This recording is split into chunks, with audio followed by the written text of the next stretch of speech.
Greetings everybody and welcome back to Planet Kiss. So as you can see by the title of this video, today we're going to attempt to rank my top 10 Kiss albums. I originally started this channel just kind of to show off bits of my collection here, but as it's growing into more of a general Kiss content channel, I figured this video was kind of important for me to make as a Kiss fan, and more importantly so you, the viewer, can kind of see where I come from as a Kiss fan and what kind of Kiss fan I am. So yeah, we're going to attempt to do this.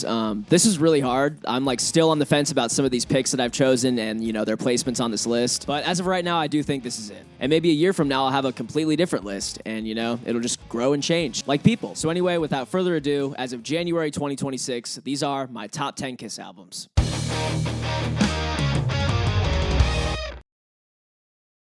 Number 10, we're going to start off with Animalize. This is one I've been digging into a little more recently, which is probably why it's on my list. But this album's pretty cool for a couple nerdy reasons. Number one being that it's the only album with guitarist Mark St. John. The dude could shred, but he ended up having some sort of problem with his hand or something, so he had to put it down, which is a low-key nightmare of mine as a guitar player. This is also the one random album of the 80s where they tuned back down a half step in true Kiss fashion. Once they hit Unmasked, that through Lick It Up was all in standard tuning. And then after this album, they go to Asylum, which is also in standard, Crazy Nights. But yeah, for this one album, when you think about it, like they just randomly tuned back down a half step, which is kind of cool, kind of just like brings you back to the 70s. And I also think it just helps make for another kick-ass rock and roll record. It's just a powerhouse of a record, and I do feel like it's them kind of settling into that no makeup look of the 80s, getting comfortable in that new skin. A couple of personal favorites on here of mine are probably the first song, Get All You Can Take is great, Under the Gun rocks, and if I gotta pick a Gene song, I'll either say probably Lonely as the Hunter or the classic Burn Bitch Burn. So yeah, a great album. Number 10. All right, so for some reason I have this as number 9 when I wrote this list originally. But again, Kiss is the hardest band to do this with for me because this is always going to change, like day to day, hour to hour.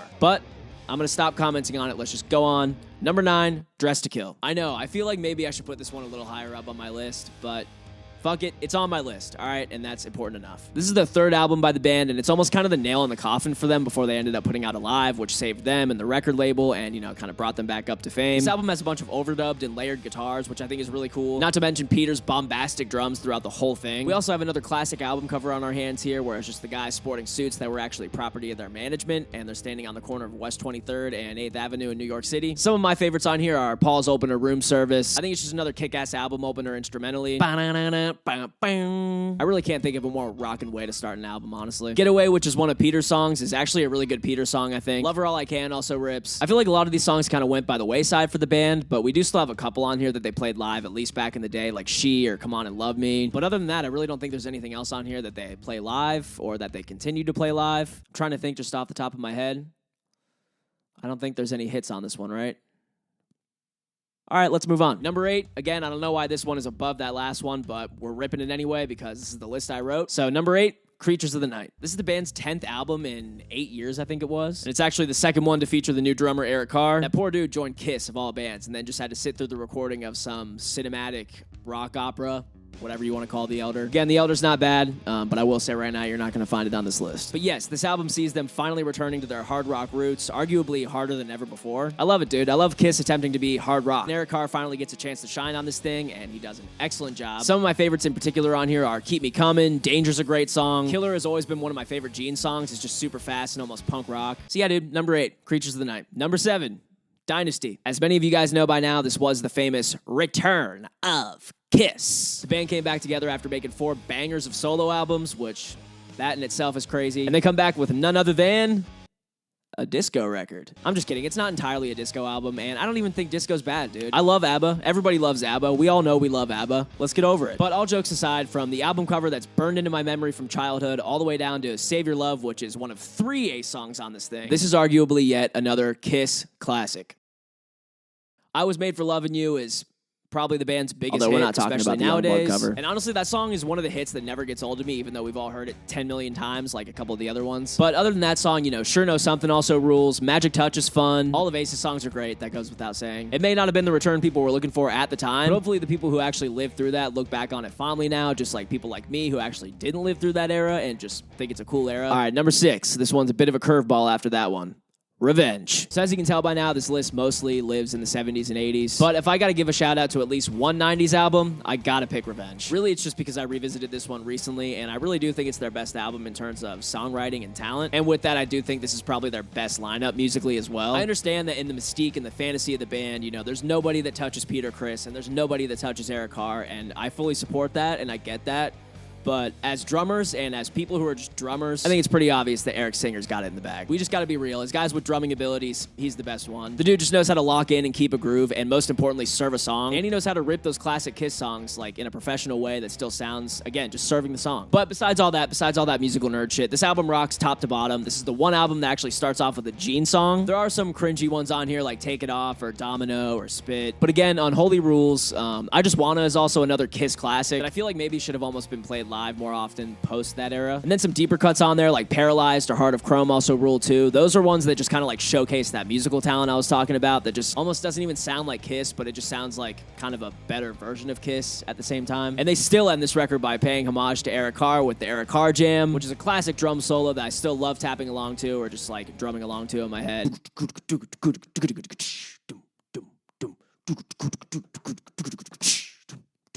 I would love to perfect that someday on my own, but again, Eric Carr's untouchable. All right, now we're getting into my top 5. I originally wanted to make a top 5 video, but there's just obviously too many albums to choose from, and if I did make a top 5 video, I feel like this list would be a little bit different. The reason I'm saying that is because I don't think this would be my top 5 Kiss albums of all time, but given the context of a top 10, this is the top 5.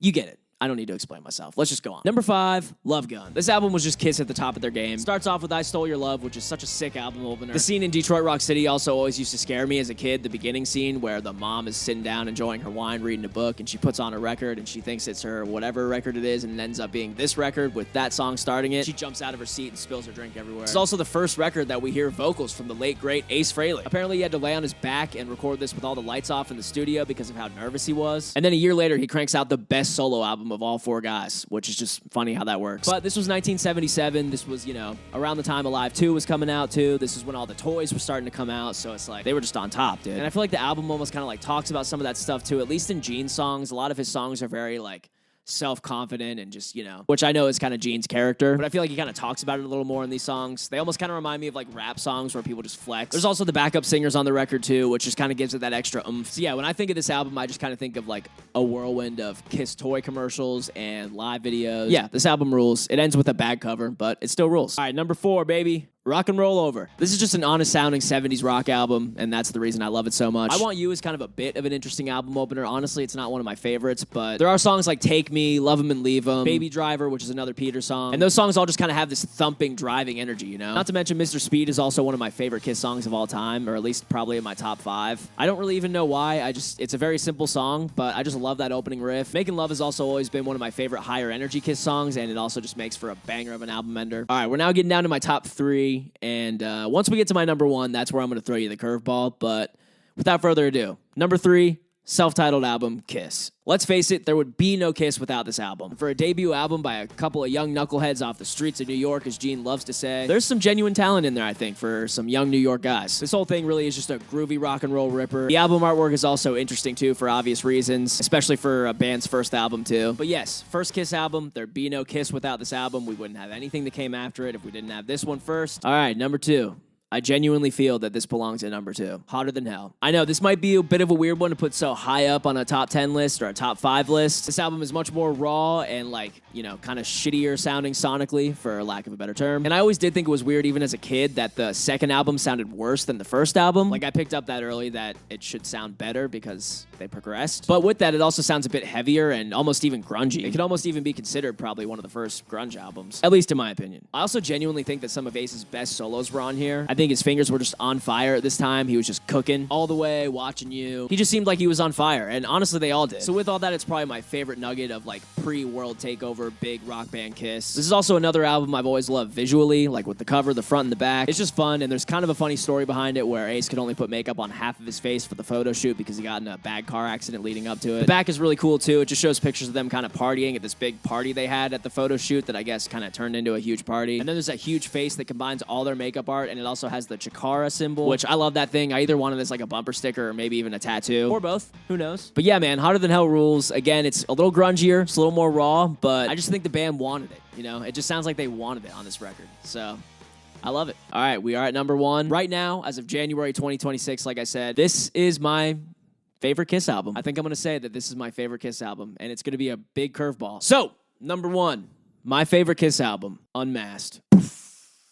Did I just drop a bomb on you? I'm just kidding. This is my Kiss album, dude. I don't really know how else to explain it. This is just my Kiss album. This came out right after Dynasty, and this is just when they went kind of full pop. But I do still think there's some moments on here that arguably kick a little more ass than some songs on Dynasty, if I'm being real. This album found them recording everything a bit more separated. Peter had officially left the band by this point, even though he was still on the cover. And the 3 original members that still were there were playing all the instruments on all their songs, basically, besides Anton Fig, who was playing drums for everything. But yeah, this is kind of them just like doing their own thing, making their own songs, but still kind of molded together as a Kiss album. But yeah, with that, I do think that some of Gene, Paul, and Ace's best moments are all on this record. All of Ace's songs on here, obviously, once again, rule. And I think even some of Gene's songs are rippers too, dude. I mean, again, Naked City rocks. She's So European is obviously a weird song lyrically, but I do think musically it's fun. Just kicks off with a badass riff. A lot of Paul's songs on here are, you know, very poppy, but I don't know, dude. There's just something about this record that I love, and once again, I mean, talk about album covers. The album cover is an entire story. Still, as cheesy as it may be, I love how it just ties the album together. It's one of those things that my dad had this record as a kid, still has it, but you know, I would just read this thing as a kid. I loved the artwork of it. It was a very low point for the band. I don't even think they did any touring for this record in the States. That's where they made the trip down under, and they rocked for Australia, and they loved Kiss at this point. So I'm kind of with the Aussies on this one, dude. This is my Kiss album. I think I would have fit in perfectly at an Australian Kiss concert in 1980. But yes, top to bottom, front to back, album cover to last song. This thing rips. I love it so much. And musically, it just gets me the most fired up, and that's what's most important. And there it is, dude, for 2026, or technically 2025, however you want to look at it. That is my top 10 Kiss albums. So this is now where you guys come in. So leave your list in the comments below. I want to hear them. Let's agree. Let's disagree. Let's debate. Let's celebrate. And yeah, thank you guys for watching this, as always. Maybe one day I'll do a bottom 10 Kiss albums, where I talk about the bottom 10 that I didn't mention, obviously. Sounds like that could be another fun one, too. But once again, I just wanted to make this for you guys who watch, just so you could see, like, what Kiss albums of mine are my favorite. I wanted y'all to know that I'm real, dude. I'm a fucking verified real fan. And I'm going to continue being real, and I'm going to continue being the only Kiss fan in my friend group until the day that I die. Loud and proud. That's it for this video. Thank you guys again. Stay tuned. I love you all. For Ace Frehley, Eric Carr, and Mark St. John, I am Planet Kiss, signing off.